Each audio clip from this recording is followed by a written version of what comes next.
तज्जियाकार राना अजीम की ओवरसीज पाकिस्तानियों के हवाले से एंकर पर्सन हाफिज इरफान खटाना के साथ खुसूसी गुफ्तगू।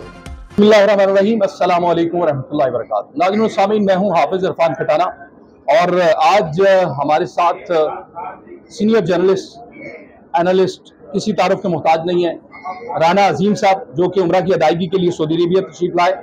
सर, हम सबसे पहले तो आपको मुबारकबाद पेश करते हैं कि आप उम्रा की शहादत के लिए यहाँ पर तशरीफ लाए, आपको बहुत बहुत मुबारक।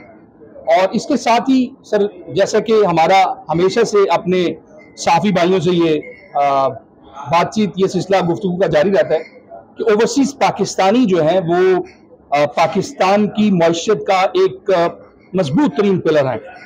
और सबसे पहले तो आप अपने ओवरसीज पाकिस्तानियों के हवाले से इस वक्त मौजूदा हालात में क्या कहें?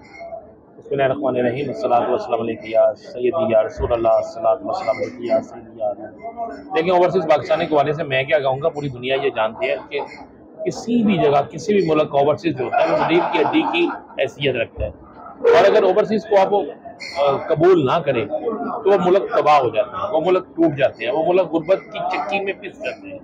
और पाकिस्तान की बदकिस्मत यह है कि सबसे ज़्यादा पैसा ओवरसीज देता है और सबसे कम सहूलत और सबसे ज़्यादा ज्यादती ओवरसीज के साथ होती है। और हम तो हमेशा ओवरसीज के साथ खड़े हुए हैं, खड़े रहेंगे। और मैं समझता हूँ कि अगर ओवरसीज चाहेगा तो पाकिस्तान का कर्ज भी खत्म हो जाएगा, पाकिस्तान से बेरोजगारी का भी खात्मा हो जाएगा। लेकिन उसकी सूरत सिर्फ ये है कि पाकिस्तान उससे क्या देता है, ओवरसीज सिर्फ अपनी इज्जत मांगता है, अपने भेजे हुए पैसे का तहफ़्फ़ुज़ मांगता है, उसका असल इस्तेमाल कहाँ पे होना वो मांगता है।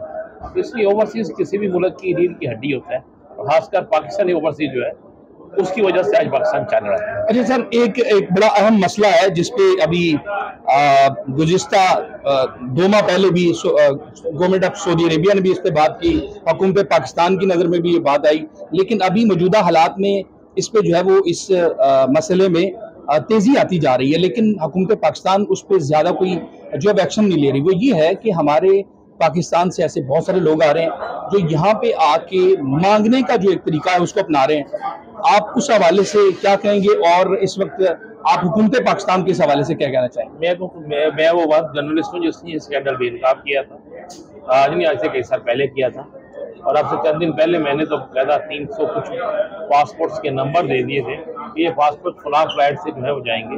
देखिए, वो काम करने वाले भी हमारे ही पाकिस्तानी हैं, वो काम करवाने वाले भी हमारे पाकिस्तानी हैं।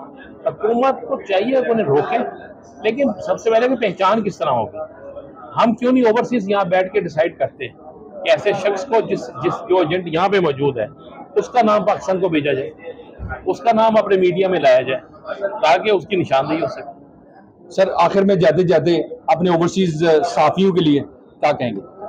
देखिए, मैं ओवरसीज सहाफ़ियों के लिए मैं तो यही कह सकता हूँ, मैं भी सहाफ़ी हूँ, वो भी सहाफ़ी हैं। पाकिस्तान में मैं उनके लिए 24 घंटे हाजिर हूँ, जो हुक्म हो मैं हाजिर हूँ। थैंक यू सो मच जी। नाजरीन, आपने देखा हमारे जो मेहमान सीनियर जर्नलिस्ट और एनालिस्ट, उनकी आपने खूबसूरत गुफ्तगू सुनी। इंशाल्लाह फिर आपसे मुलाकात होगी, तब तक के लिए इजाज़त दीजिए। अल्लाह हाफ़िज़।